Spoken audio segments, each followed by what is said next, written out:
ये सीपीएम के ज़माने का है।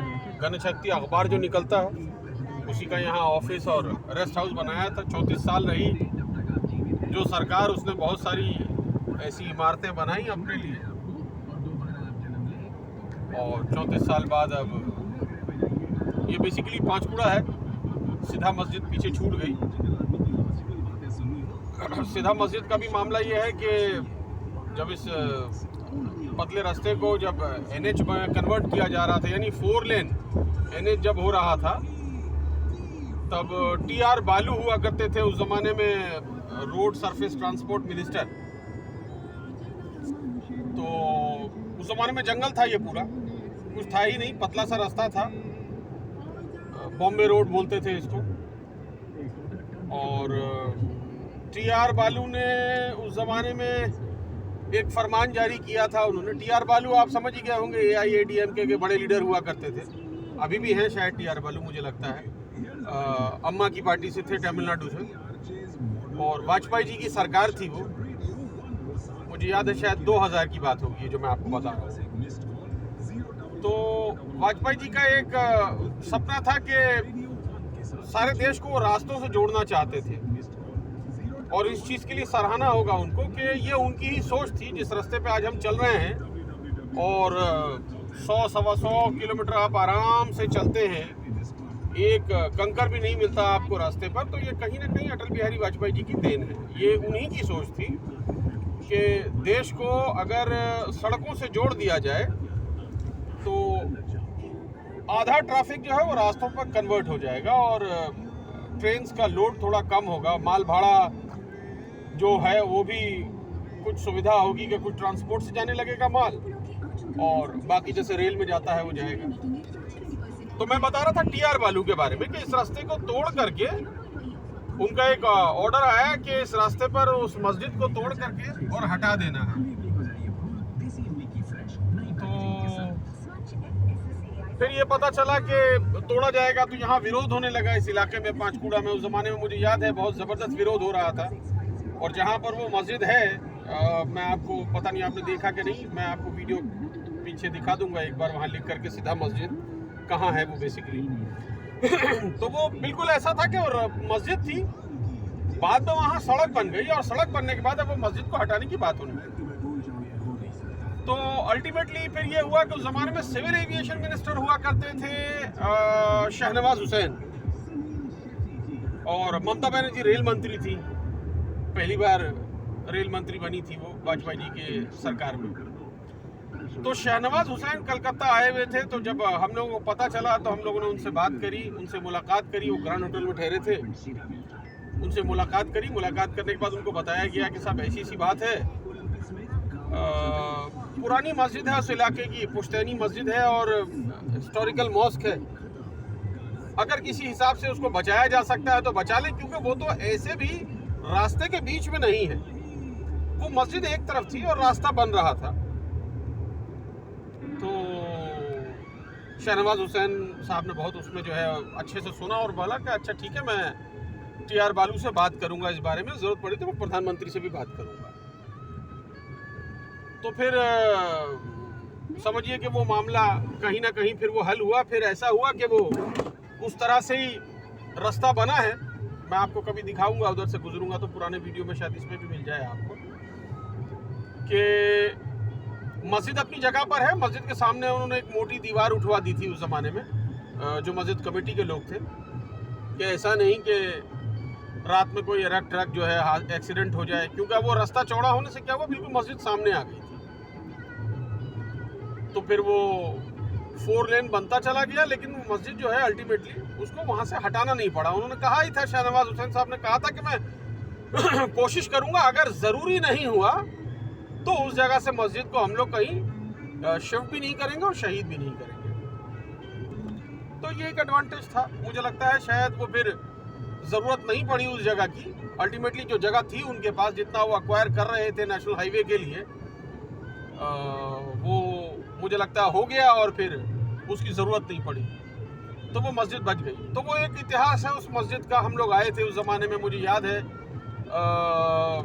उस ज़माने में इदरीस अली जो बाद में एमपी बने तृणमूल कांग्रेस से, वो थे साथ में। उस ज़माने में कुछ भी नहीं थे, काउंसिलर का इलेक्शन हारे थे उसी ज़माने में वो कांग्रेस पार्टी से। और एस हैदर थे, सैयद शहाबुद्दीन हैदर उनका पूरा नाम है। कांग्रेस में माइनॉरिटी सेल के प्रेसिडेंट रहे बहुत ज़माने तक वो, और इन दिनों वो भी कांग्रेस से नाराज़ होकर के टीएमसी में चले गए हैं। टीएमसी में इस वक्त वो शायद उर्दू एकेडमी में है, मेरा ख्याल है शायद वाइस प्रेसिडेंट हैं या कुछ है, वाइस चेयरमैन है, कुछ है इस वक्त। वो भी नेक आदमी थे, वो भी आए थे, हमारे साथ थे। अखबार मशरिक अखबार था उस ज़माने में, तो सिर्फ अखबार था। अब तो जिनका अखबार है वो खुद ही राज्यसभा मेंबर है, नदीमुल हक। तो उनका एक रिपोर्टर था, वो आया था हमारे साथ इस जगह को कवर करने के लिए, इसका क्योंकि न्यूज़ वैल्यू हो गई थी। और जानते हैं आप, कोई भी चीज़ धर्म से जुड़ी हुई अगर तोड़ने की बात होती है तो फिर लोग कोई ओवर सेंसिटिव हो जाते हैं, चाहे वो मस्जिद हो, मंदिर हो, गुरुद्वारा हो, कोई भी। और शायद यही वजह थी कि इतना ये मामला तूल पकड़ा। और फिर शाहनवाज हुसैन साहब से मुलाकात करके उनका एहसान है कि उन्होंने चीज़ों को समझा और हल किया कि अननेसेसरी एक पॉइंट ऑफ, मैं कहूँगा कि एक डिसएंचांटमेंट होता, एक ऐसा होता जिसके लिए कोई बात बनती, फिर तो वो सॉल्व हुआ अल्टीमेटली। तो ये थी बात उसकी। तो ये उसी ज़माने में है, ये वाजपेयी जी की देन है। हाईवे इस तरह से नहीं थे। मुझे याद है कि एक ज़माने में, मैं आपको बहुत पुरानी बात अगर नहीं बताऊं, मैं आपको 9 और 10 की बात बताऊं, तो 9 और 10 तक ये रास्ता तो कंप्लीट हो गया था। लेकिन इसके बाद वाला जो रास्ता था, यानी खड़गपुर से जो रास्ता जमशेदपुर जाता है, उसके हालात इतने बुरे थे कि वो लगभग 150 किलोमीटर का सफ़र है और 7 घंटे लगते थे, 5 से 7 घंटे लगते थे, इतना बुरा रास्ता था वो। लेकिन फिर उसके बाद आस्ते आस्ते वो वाजपेयी जी की सरकार गई, फिर 10 साल तक कांग्रेस रही पावर में, मतलब यूपीए की सरकार थी। और यूपी के दौरान भी जो काम शुरू हुआ था, मुझे लगता है वाजपेयी जी के ज़माने में उसको कंटिन्यू किया गया। ऑस्कर फर्नांडिस थे रोड ट्रांसपोर्ट मिनिस्टर, उन्होंने उसका कंटिन्यू रखा और वो चलता रहा। अभी तो सुनते हैं ऑस्कर साहब की तबीयत भी ठीक नहीं है, बहुत उनकी तबीयत ख़राब है इस वक्त। शायद डॉक्टर ने ऑपरेशन के लिए कहा है, उनको कुछ ज़्यादा ही बीमार है वो। नेक आदमी, हम दुआ करेंगे कि अल्लाह उनको अच्छा करे। आप उनके घर भी जाइए कभी दिल्ली, तो आप देखिए उनके घर पर कैसा मेला लगा होता है। तो बहुत कम लोग ऐसे होते हैं जो साधारण लोगों से मिलते हैं और उनका काम करने की कोशिश करते हैं। रात 2-2 बजे तक वो ऑफिस में रहते हैं। ऑस्कर साहब, अगर आप, ये एक अजीब सी बात है, मैं आपको बताने जा रहा हूँ, और मैं किसी पॉलिटिकल पार्टी का हो के नहीं, मैं आपको एक जनरल बात बता रहा हूँ कि एक कैसा होता है आदमी। ऑस्कर साहब की ख़ास बात यह है कि ऑस्कर साहब अपना ऑफिस ही शुरू करते हैं रात 9 बजे के बाद। जी, रात 9 बजे के बाद अगर वो जिस मंत्रालय के अगर वो मंत्री हैं, तो समझिए कि वो मंत्रालय खुला रहता है। वो लोगों से मिलते हैं, आम लोगों से मिलते हैं, ऐसे लोग जिनके पाँव में चप्पल नहीं है। मैंने ऐसे लोगों को उनके यहाँ बैठा देखा है और सोफों पर बैठा देखा है, खाते देखा है, बाकायदा खिलाते हैं वो लोगों को। जो भी उनके दफ्तर में आता है, गरीब से गरीब हो, वो उसको कंधे पर हाथ रखते हैं, अच्छे से बात करते हैं, उसको खिलाते हैं, चाय को पूछते हैं। उनके दफ्तर में सख्ती से कहा हुआ है कि आदमी की पोशाक और उसके कपड़े और उसके चप्पल नहीं देख करके आदमी को देखना चाहिए और उसकी खातिर करनी चाहिए। इन दिनों बीमार हैं ऑस्कर साहब, तो दुआ करेंगे कि अच्छे हो जाएं, स्वस्थ होकर के वापस आएं। अच्छे लोगों की ज़रूरत है देश को भी और राजनीति को तो खास कर। ठीक है, ऑस्कर साहब कभी भी पब्लिक के लीडर मैं कहूँगा नहीं रहे, ये ठीक है कि नॉर्थ में इतनी पकड़ नहीं है उनकी, और क्योंकि वो केरला से आते हैं मेरा ख्याल है, तो वहाँ हालांकि वो लोकसभा इलेक्शन जीता करते थे, बाद में फिर वो राज्यसभा भी 2 या 3 बार रहे। लेकिन आदमी नहायत नेक है, बहुत अच्छे आदमी हैं। आपका काम हो नहीं हो ये मैं नहीं जानता, मैं नहीं कहता कि सबके काम हो जाते होंगे। बहुत सारे लोग ऐसा काम लेके आते हैं कि मुश्किल होता है कई बार काम को करा पाना। जब हमारे पास ऐसे आ जाते हैं लोग बिना सर पैर का काम लिए, तो फिर आप, वो तो बहुत बड़ी हस्ती थे। तो लोग आ जाते हैं कई बार मोहब्बत से आते हैं, मैं नहीं कहूँगा, कोई तनकीद नहीं, कोई बुरा कहने की नीयत से मैं नहीं कह रहा हूँ कि ख़राब करते हैं लोग को जब समझ में आता है कहाँ जाएं, वो किन के पास जाएं, तो जाहिर है लोग जिनको वोट देते हैं या जिनको लगता है कि ये मेरी बात सुनेगा या लगता है कि ये मिल सकता है या मिलता है बाजार में, अगर ऐसी खबरें होती हैं तो लोग जाते हैं, उसके पास बड़ी उम्मीद लेके जाते हैं। लोग जैसे केजरीवाल से मिलने को पहुँच गए थे, आपको याद होगा जब केजरीवाल मुख्यमंत्री बने, उन्होंने जनता दरबार लगाया तो इतनी भीड़ हो गई कि वो रोकना मुश्किल हो गया। मुझे नहीं मालूम अब केजरीवाल इस तरह से लोगों से मिलते हैं कि नहीं, मेरी जानकारी में नहीं है, मगर भरोसा तो लोगों ने उन पर भी किया। और सच पूछिए तो मुझे ये थोड़ा सा दुख नहीं कहूँगा मैं इसको, दुख शायद राइट वर्ड नहीं होगा, लेकिन मुझे लगता है शायद कहीं ना कहीं राहुल गांधी को भी इस तरह से निकल करके लोगों से मिलना चाहिए। ये ज़रूरी होता है। अगर आप नहीं मिल रहे हैं, अगर आप मुलाकात ही नहीं करेंगे लोगों से, तो फिर कैसे चलेगा। आप पब्लिक लाइफ में जब हैं तो आपको ये भूल जाना होगा कि आप कौन हैं, किस फैमिली को बिलोंग करते हैं, आपके बाप दादा ने क्या किया।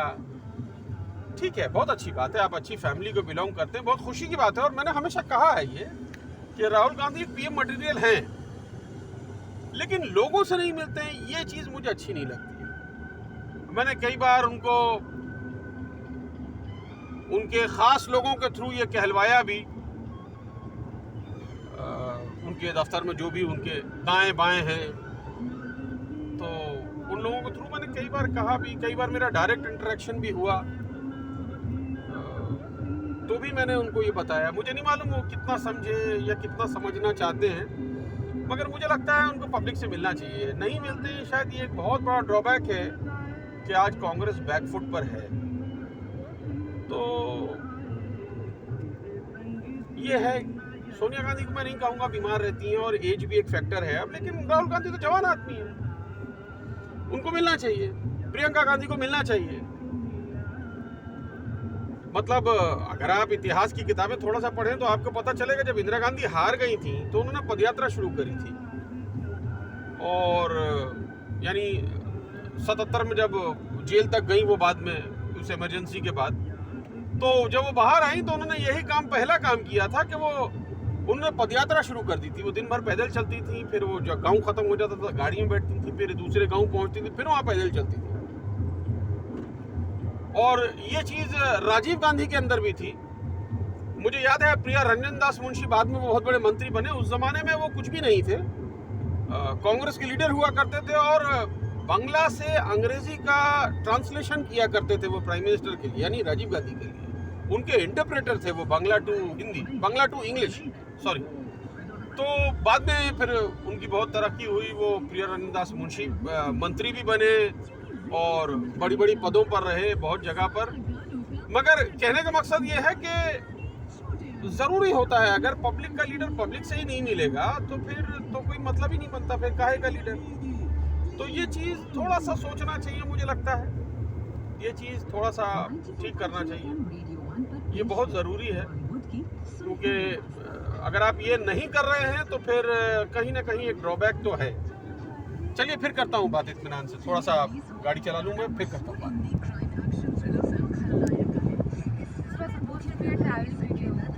This is a travelling